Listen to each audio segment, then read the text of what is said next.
Matt Armstrong is still in Miami, and what he just posted changes everything. His exact words today: "We are definitely going to get a little stuck with what we're doing out here." That's not casual. That's not confidence. That's a warning.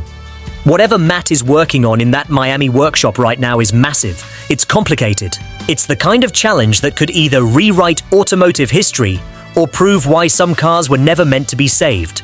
And he just gave us the first real clue about when we'll see it. Sunday, 6 p.m. UK time. That's when the world finally discovers what he's been secretly building in complete secrecy.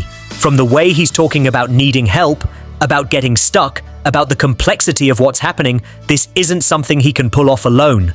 There's a team, there's a plan, and there are serious risks that could derail everything.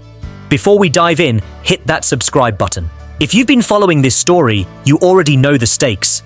Matt Armstrong isn't just fixing a crashed car. He's taking on a blacklisted Bugatti Chiron. The same Chiron that Bugatti themselves declared unrepairable. The same car they refused to support. The same vehicle they wanted crushed and off the roads forever. And he's doing it in Miami with limited resources, under extreme secrecy, racing against a countdown that's now just days away from ending. So what does stuck with what we're doing actually mean? Let's break down the possibilities. First, the technical nightmare. Sourcing parts for a blacklisted Bugatti is nearly impossible. Bugatti controls every component. They decide who gets parts, when they get them, and how much they cost. Independent builders sit at the bottom of that list. Matt's probably hitting walls trying to find critical components that Bugatti refuses to supply. Then there's reverse engineering. If Bugatti won't provide parts, Matt has to figure out how to fabricate them himself or source alternatives. That means understanding complex systems that Bugatti never intended anyone outside their factory to touch. The W16 engine, the 7-speed gearbox, the monocoque structure, the hybrid systems. Every single component is proprietary and protected. There's also the creative challenge. Matt's not just rebuilding this Chiron. He's documenting everything for millions of people to watch. That means filming every step, explaining every decision, making technical work entertaining, all while racing against time and dealing with problems that keep appearing. And maybe the biggest challenge is the pressure. The entire automotive world is watching this project now. If Matt succeeds, he proves independent builders can defeat manufacturer control. If he fails, it validates everything Bugatti claims about why these cars need factory support. There's no middle ground, no partial success. This either works or it doesn't. When Matt says they're going to get stuck, he's probably being honest about all of it. The parts situation, the technical complexity, the time pressure, the documentation demands, the weight of expectation, everything is stacking up at once. But here's what we know about Matt Armstrong.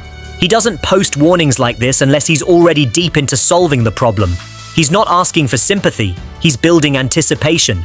He's letting people know that what they're about to see on Sunday isn't going to be easy or straightforward. It's going to be raw, real, and probably chaotic.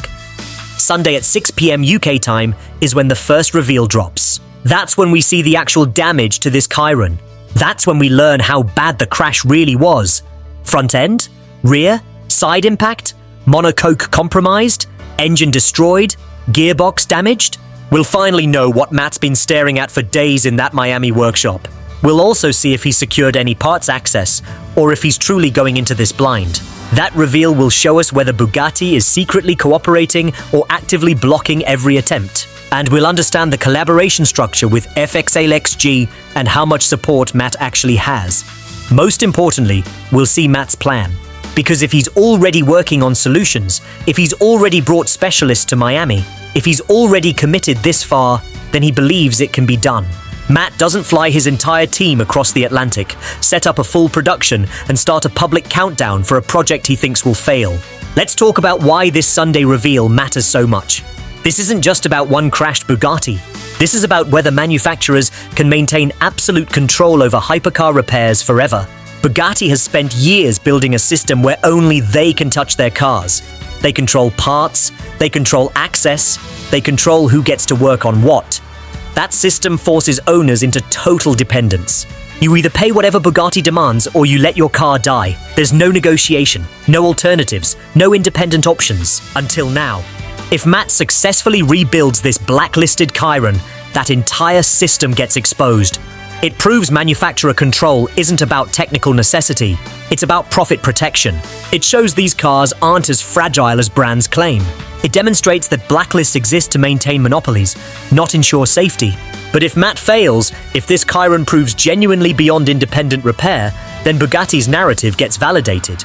They can point to this project and say, see, we told you these cars need factory support. That outcome strengthens manufacturer control forever. That's why Matt's getting stuck comment matters so much. He's being honest about the difficulty while also confirming he's pushing forward anyway. He's not backing down. He's not making excuses. He's warning people that what they're about to see on Sunday is going to be intense. Here's what Sunday's reveal probably looks like. Matt will show the Chiron in its current state. We'll see every angle of damage. We'll understand the scope of what needs repair. He'll explain what Bugatti said versus what he thinks is actually possible.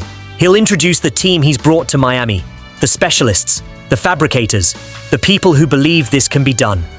We'll probably see the first major disassembly, removing damaged panels, accessing internal systems, documenting what's broken versus what's salvageable. This is where the real assessment happens, where optimism meets reality, and we'll hear Matt's plan.